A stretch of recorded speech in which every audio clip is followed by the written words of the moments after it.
Presiden Joko Widodo mengingatkan bahwa meski situasi penanganan pandemi COVID-19 di Indonesia makin membaik, namun harus tetap disikapi dengan hati-hati. Hal ini disampaikan Presiden Joko Widodo saat memberikan pengarahan kepada para kepala daerah se-Indonesia secara virtual di Istana Merdeka Jakarta yang disiarkan melalui kanal YouTube Sekretariat Presiden. Lebih lanjut, menurutnya perkembangan kasus harian juga telah menurun drastis jika dibandingkan dengan kasus saat puncak penularan yang sempat mencapai 56.000 kasus positif. Meski demikian, Kepala Negara juga mengingatkan bahwa tren kasus positif di dunia dalam minggu ini mengalami kenaikan sekitar 2%. Di Eropa misalnya, dalam minggu ini naik sampai 23%. Di Amerika Selatan naik 13%. Presiden menuturkan bahwa tren kenaikan kasus tersebut masalahnya ada pada 3 hal. Pertama, relaksasi yang terlalu cepat dan tidak melalui tahapan-tahapan. Kedua, protokol kesehatan yang tidak disiplin lagi, misalnya kebijakan lepas masker di sejumlah negara. Dan ketiga adalah pembelajaran tatap muka di sekolah. Menurut Presiden, protokol kesehatan di sekolah harus dijalankan secara disiplin dan ketat, terutama di sejumlah area, seperti kantin dan tempat parkir.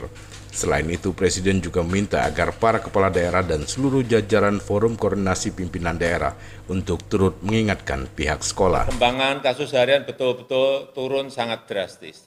Tetapi hati-hati, tren dunia dalam minggu ini semua negara naik 2%.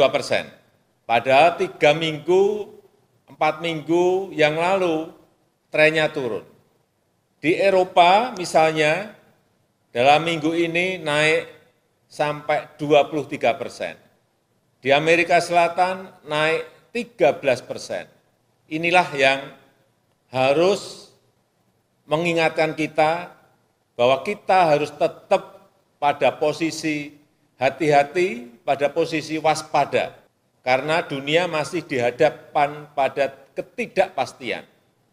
Sekali lagi terjadi kenaikan kasus dunia, dan tren kenaikan kasus ini masalahnya adalah pada 3 hal. Ini kita belajar dari negara lain.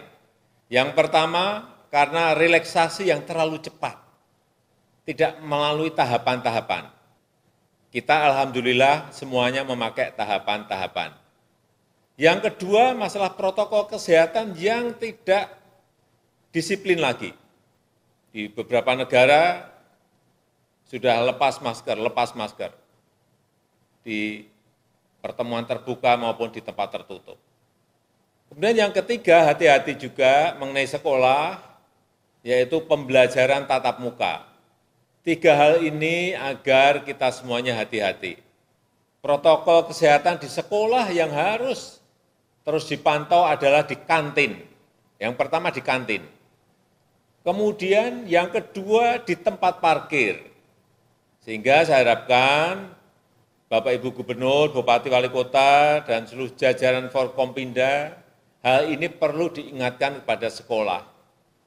Dan kita juga perlu pengawasan lapangan, manajemen pengawasan lapangan sangat-sangat diperlukan. Sehingga kejadian-kejadian yang ada di negara lain tidak terjadi di sini. Prima Ermat, Tim Liputan Barabas melaporkan.